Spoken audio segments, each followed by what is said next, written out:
नमस्ते. तुम्ही ऐकत आहात मानव परिचय, मानवतेची ओळख.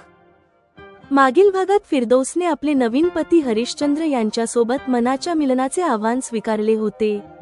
आज तुम्ही ऐकाल तिचे आंतरिक परिवर्तन तिला तिच्या नवीन जीवनासाठी कसे तयार करते. फिरदौस त्याग करत आहे असे हरिश्चंद्र विचार करतात, पण फिरदौसला माहीत आहे की ती केवळ तर्कसंगत चांगुलपणाचा स्वीकार करत आहे. ही नवीन फिरदौसच्या जन्माची गोष्ट आहे.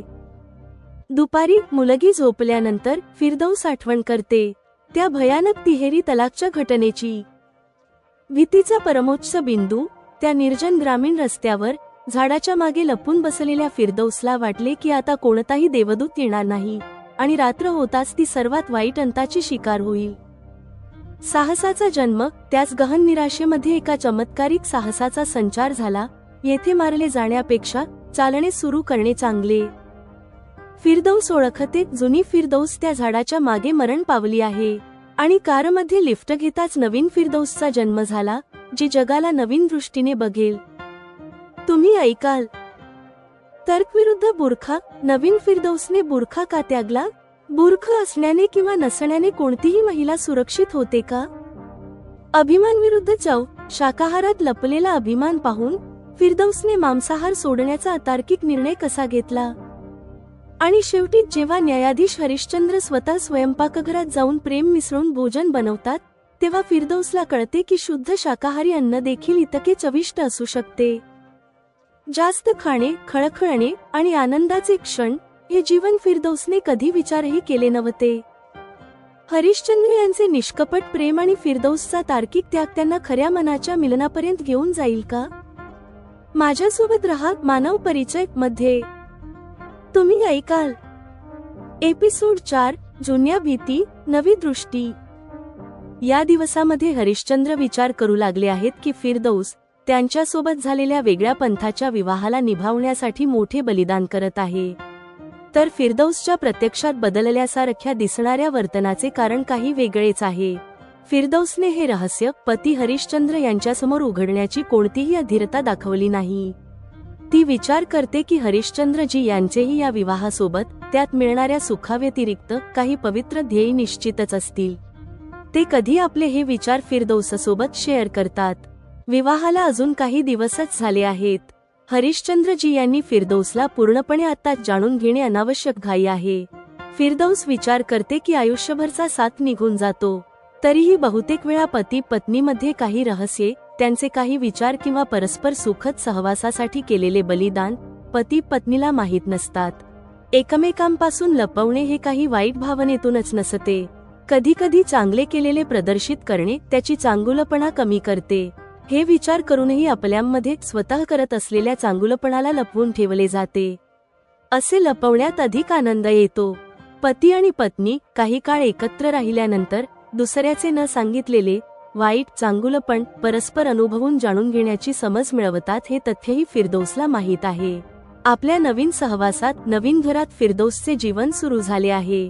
तेव्हा एक दिवस कोर्टात फिरदौसचा कोणताही खटला सुनावणीसाठी लागला नाही. त्या दिवशी तिने कोर्टात जाण्याऐवजी घरी आराम करण्याचा विचार पसंत केला. दुपारपर्यंत मुलगी शाळेतून परत आली. दोघांनी जेवणही केले. मुलगी, आई, फिरदौस सोबत आनंदाने खेळून थकून झोपली. तेव्हा मुलीच्या बाजूला अंथरुणावर होऊन फिरदौस मागील काही दिवसांच्या घडलेल्या घटनाक्रमाचे स्मरण करत त्यात बुडून गेली. केवळ काही महिन्यांच्या काळात तिला आपल्या जीवनात अत्यंत मोठे बदल झालेले जाणवले. आता तिचा पती, तिचे सासर, तिचे खानपान, तिचा पेहराव सगळे बदलले आहेत. आणि तर काय, तिला आपली धार्मिक आस्थाही बदलताना जाणवू लागली आहे. ती विचार करू लागली की कदाचित हे बदल इतके सोपे झाले नसते जर नासिरने तिला तिहेरी तलाक म्हणून त्या दिवशी तिला निर्जन ठिकाणी बाईकवरून उतरवले नसते. त्या घटनेचे स्मरण फिरदौस असे करू लागली जणू ती तिच्यावर आत्ताच घडत आहे. नासिर निघून गेल्यावर ते ठिकाण फिरदौसला अत्यंत भयावह वाटत आहे. घाबरून ती एका झाडामागे लपून बसली आहे. ती लपून बसलेली असताना रस्त्यावर सतत या आशेने दृष्टी टाकत आहे की कोणती तरी महिला रस्त्यावरून ये जा करताना दिसावी, म्हणजे तिच्यासोबत ती त्या निर्जन ठिकाणाहून सुरक्षित बाहेर पडू शकेल. ती ग्रामीण सडक असल्याने त्यावर क्वचितच एखादा वाटसरू किंवा वाहन जाताना दिसत आहे. ते सर्व पुरुषच आहेत. दुर्दैवाने त्या दिवशी त्यांच्यासोबत कोणतीही महिला दिसली नाही. जवळपास 2 तासांच्या या यातना देणाऱ्या प्रतीक्षेत तिच्या नकारात्मक विचारांनी तिला खूप घाबरवले. यापूर्वी तिला कधीही मुलगी स्त्री असल्यामुळे इतकी भीती वाटली नव्हती. मनावर नकारात्मक विचारांचे वर्चस्व झाल्याने तिच्यावर गहन निराशा पसरली. नासिरने तलाक दिल्यामुळे तिला आपले भविष्य अंधकारमय वाटू लागले आहे. यामुळे निर्जन ठिकाणी जात असलेला प्रत्येक क्षण तिला युगाएवढा लांब वाटत आहे. भीतीच्या अतिरेकात तिला एक भयावह विचार आला की मनुष्य वेशातील कोणताही देवदूत तिला येथे मिळू शकणार नाही. मग रात्र होईल तेव्हा अंधारात तिच्या खोकण्यात शिंकण्याचा आवाज ऐकून काही पुरुष तिला झाडामागून शोधून काढतील. ते सर्व तिच्यावर सामूहिक आणि अनेक वेळा दुराचार करतील. मग सकाळचा उजेड होण्यापूर्वीच तिची मान मुरगळून तिला मारून टाकतील. या विचाराने ती सिहरली आहे. तिचा घसा सुकला आहे पण पिण्यासाठी तिच्याकडे पाणी देखील नाही. तेव्हा तिला वाटले की तिचे भविष्य अंधकारमय आहे ही तर कमी कठीण गोष्ट आहे. अधिक दुःखदायक तर तिला तिचे कोणतेही भविष्य शिल्लक नसणे वाटत आहे. निराशेच्या या हद्दीपर्यंत वाढण्याने तेव्हा तिच्यात आश्चर्यकारक साहसाचा संचार केला. तिने विचार केला की आता लपून राहून रात्री याच झाडामागे मारले जाण्यापेक्षा येथून चालत जाणे चांगले आहे. कदाचित ती सुरक्षित बाहेर पडेल किंवा एखादा देवाचा बंदा किंवा देवदूत तिच्या मदतीला हजर होईल. तेव्हा फिरदौसने आपला बुरखा ठीक केला आणि रस्त्यावर आली. निराश आणि तहानलेली असल्याने तिला चालवत नाहीये. संध्याकाळची अंधार पसरायला लागली आहे. अशात तेव्हा तिला आपल्या मागून एका कारचा हळूहळू जवळ येणारा आवाज ऐकू येऊ लागला आहे. फिरदौसने आपले संपूर्ण साहस गोळा करून त्याला थांबवण्यासाठी हात दाखवला आहे, ज्यामुळे कार थांबली आहे. तिला लिफ्ट मिळाली आहे. तिला काही मिनिटे लागली जेव्हा ती कारमधील प्रौढ व्यक्तीचा सज्जनपणा अनुभवू शकली आहे. कारमध्ये बसून तिने अनुभवले की पूर्वीची फिरदौस त्या झाडाच्या मागे मरण पावली आहे. ही फिरदौस आता नव्याने जन्मलेली फिरदौस आहे. कारमध्येच तिने निश्चित केले आहे की ही नवीन फिरदौस जगाला आता नवीन दृष्टीने बघेल. मागील सर्व धारणा ज्या तिच्या मनात घर करून बसल्या आहेत त्यांना ती मनातून काढून फेकेल. ती आपले मन बुद्धी खुली ठेवेल आणि आपल्यामध्ये त्या बदलांचे स्वागत करेल जे तिला तर्कसंगत वाटतील.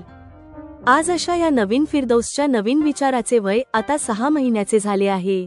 यामध्येच तिने संशयित आणि रूढिवादी पूर्व पती नासिरला त्याच्या कायद्याविरुद्ध केलेल्या कृत्यासाठी तिहेरी तलाक शिक्षा मिळवून दिली आहे. मग नासिरच्या समेटाचा प्रस्ताव तिने धुडकावून लावला आणि स्वतःच कायद्यानुसार वैध पद्धतीने त्याच्यापासून घटस्फोट घेतला. त्यानंतर कारमधील व्यक्तीच्या सज्जनपणाचे स्मरण करत जज हरिश्चंद्र यांच्या विवाह प्रस्तावाला तिने स्वीकारले. ती आठवण करू लागली आहे की हरिश्चंद्रजी यांनी तिला पहिल्याच रात्री बुरखा उपहार दिला. तर झाडामागे त्या दिवशी जुनी फिरदौस बुरखा घालूनच बसली होती. बुरख्यात असल्यामुळे तेव्हा तिची भीती कमी होऊ शकली नव्हती. वास्तविक कोणतीही युवती बुरखा असल्यामुळे किंवा नसल्यामुळे निर्भय होत नाही. बुरख्यात असणे तर त्या दिवशी तिच्या दुसऱ्या पंथाची असल्याची स्पष्ट ओळख देत होते, ज्यामुळे कारमधील व्यक्ती तिच्यावर दुराचार करण्यास अधिक उत्सुक होऊ शकत होता. हे दुःखद तथ्य तर स्वतः वकील असल्याने फिरदौसला चांगलेच माहीत आहे की सांप्रदायिक द्वेषाची बळी कोणतीही दुसऱ्या पंथाची स्त्रीच अधिक चढते. अतएव नवीन फिरदौसने या तर्कावर बुरखा त्यागला की सर्व नारी बुरख्यात किंवा बुरख्याशिवाय समान रूपात सुरक्षित किंवा असुरक्षित राहतात. मग बुरख्याची अनिवार्यता जी तिच्या नवीन घरात तिच्यावर बंधन नाही, ती कशाला वाहावी. सुरुवातीला आपल्या नवीन या घरात फिरदौसने मांसाहाराची इच्छाही केली, पण स्वयंपाक्याने गर्वाने हे सांगितल्यावर की नहीं मैडम जी, हम मांसाहार ना तो खाते हे नाही बनाते हे, हम ब्राह्मण हे नाही मॅडम जी, आम्ही मांसाहार खातही नाही आणि बनवतही नाही, आम्ही ब्राह्मण आहोत. नवीन फिरदौसने शाकाहारात अभिमान असण्याची गोष्ट काय आहे अनुभवण्याचा निर्णय केला. मग हरिश्चंद्रजी यांनी इच्छा व्यक्त करूनही घरात मांसाहार शिजवण्यास ठामपणे नकार दिला. इतका सगळा विचार करून आता फिरदौस स्वतःच हसत आहे. तिने हरिश्चंद्रजी यांच्यावर दया अनुभवली जे ती करत असलेल्या त्यागाला फिरदौसचे बलिदान समजत आहेत. तो खरं तर नवीन फिरदौसच्या तर्कसंगत चांगल्या गोष्टी स्वीकारण्याचा संकल्प आहे. मग फिरदौसला झोप लागली. दुसऱ्या दिवशी स्वयंपाक्याने सुट्टी घेतली आहे. योगायोगाने त्या दिवशी रविवारची सुट्टीही आहे. हरिश्चंद्रजी यांनी फिरदौसला सांगितले, चहा नाश्ता तुम्ही करा, आज दुपारचे जेवण मी बनवणार. फिरदौसने हसून म्हटले, जी, आपल्या हाताने बनवलेले अन्न काही मोजक्या लोकांच्या नशिबातच असेल. मला आपले बनवलेले भोजन सेवन करण्याचा सुख मिळणार आहे, मी भाग्यवान आहे. दुपारपर्यंत हरिश्चंद्रजी यांनी आपल्या हाताने बनवलेले भोजन डायनिंग टेबलवर सजवले. मग मुलगी फिरदौससह स्वतः त्यांनी सोबतच जेवण सुरू केले. हरिश्चंद्र यांनी पुरी, छोले आणि गव्हाच्या पिठाचा हलवा, आटा हलवा बनवला आहे. सोबतच फळे आणि भाज्यांचा सॅलड सुंदर सजावटीसह टेबलवर ठेवला आहे. फिरदौसने जेव्हा हे सर्व खाल्ले तेव्हा तिच्या आश्चर्याला पारावर राहिला नाही.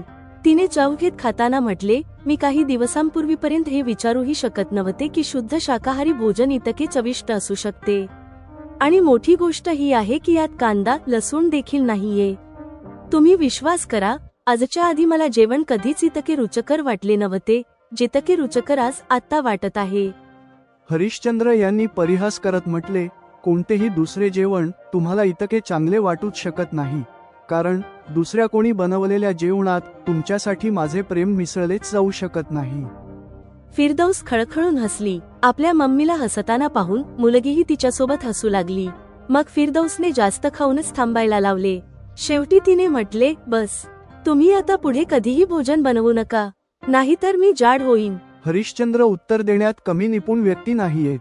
त्वरित त्यांनी म्हटले, मग तर मला वारंवार भोजन बनवावे लागेल. फिरदौसने कारण जाणून घेण्याच्या उत्सुकतेने विचारले, जी, ते का? हरिश्चंद्र जी यांनी फिरदौसची नक्कल करत म्हटले, जी, ते असे की मला माझी पत्नी जाड होणे खूप सुखद वाटते. असे एखाद्या दिवशी जीवनाची आशा गमावून बसलेल्या फिरदौसचे दिवस आता अशा हास्य आणि आनंदात जात आहेत. तिचे जीवन जितक्या आनंदाने जात आहे तितके क्वचितच कोणत्याही स्त्रीचे जीवन असते. आता तुम्ही ऐका मानव परिचयच्या या एपिसोडवर जेमिनाईने लिहिलेले पुनरावलोकन, समालोचना आणि मार्गदर्शन. हा एपिसोड फिरदौसच्या मानसिक उत्क्रांतीवर, सायकोलॉजिकल एव्होल्युशन केंद्रित आहे. कथा येथे बाह्य संघर्षांपासून दूर जाऊन भूतकाळातील आघात, ट्रॉमा आणि वर्तमानातील स्वीकृती यांच्यातील आंतरिक संघर्ष दर्शवते. 1. आघातातून मुक्ती, नवीन फिरदौसचा जन्म. फिरदौसचा भूतकाळातील फ्लॅशबॅक या एपिसोडचा सर्वात शक्तिशाली भाग आहे. तिहेरी तलाकनंतर निर्जन रस्त्यावर झाडामागे लपलेली फिरदौस केवळ शारीरिकरित्याच नाही तर मानसिकरित्याही मृत घोषित होते. त्या भीतीला, निराशेला आणि अंधकारमय भविष्याच्या कल्पनेला, सामूहिक दुराचाराची भीती इतक्या स्पष्टपणे दर्शवणे पुरुषसत्ताक हिंसेच्या मानसिक प्रभावाला उजागर करते. साहसाचा संचार आणि कारमध्ये सज्जनपणाचा अनुभव होताच फिरदौसने स्वतःला नवीन जन्मलेली फिरदौस म्हणून घोषित करणे केवळ एक वक्तव्य नाही, हा आत्मसंरक्षण आणि तर्कसंगततेच्या आधारावर जीवनाला पुन्हा परिभाषित करण्याचा दृढ संकल्प आहे. 2. त्याग नाही, तार्किक संकल्प. फिरदौस त्याग करत आहे असे हरिश्चंद्र विचार करतात, तर फिरदौसचा तर्क आहे की ती केवळ तर्कसंगत चांगुलपणाचा स्वीकार करत आहे. बुरख्याचा त्याग. फिरदौसने बुरखा सोडला याचे कारण हरिश्चंद्र यांनी सांगितले म्हणून नाही, तर तिला अनुभव झाला की बुरखा भीतीपासून मुक्ती देत नाही, उलट सांप्रदायिक द्वेषाच्या कारणामुळे ते तिची ओळख उघड करू शकते. तिचा तर्क आहे की जेव्हा बुरख्याची अनिवार्यता नाही तर अतार्किक बंधन का वाहावे. मांसाहाराचा त्याग. हा त्यागही प्रेम किंवा दबावामुळे नाही, तर नैतिकता आणि मुलीच्या संगोपनाच्या तर्कावर आधारित आहे. त्याचबरोबर स्वयंपाक्याच्या ब्राह्मणत्वावरील अभिमान पाहून फिरदौस त्या शाकाहारी अभिमानाची नैतिक उंची समजून घेण्याचा निर्णय करते. फिरदौसचे हे निर्णय दर्शवतात की ती आता अंधश्रद्धा किंवा भावनेने नाही, तर विवेक आणि तर्काने चालते. हा तिच्या नवीन दृष्टीचा सार आहे. 3. प्रेमाची पाककला, the culinary art of love. एपिसोडचा शेवट हलका आणि अत्यंत मधुर आहे.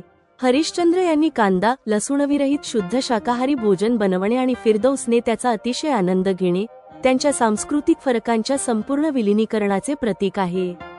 हरिश्चंद्र यांचे हे विधान की दुसऱ्या कोणी बनवलेल्या जेवणात तुमच्यासाठी माझे प्रेम मिसळलेच जाऊ शकत नाही, त्यांच्या वैवाहिक बंधनाला एका साध्या, निष्कपट प्रेमाच्या स्तरावर स्थापित करते. निष्कर्ष. फिरदौसचे जीवन आता निर्जन रस्त्याच्या भीतीतून बाहेर होऊन चव आणि हास्याच्या एका आनंदमय जीवनात प्रवेश केले आहे. मानव परिचय केवळ नैतिकतेतच नाही, तर विवेकपूर्ण जीवनशैलीत आणि निस्वार्थ प्रेमातही आढळतो हे हा एपिसोड सूचित करतो. एपिसोड 4 समाप्त.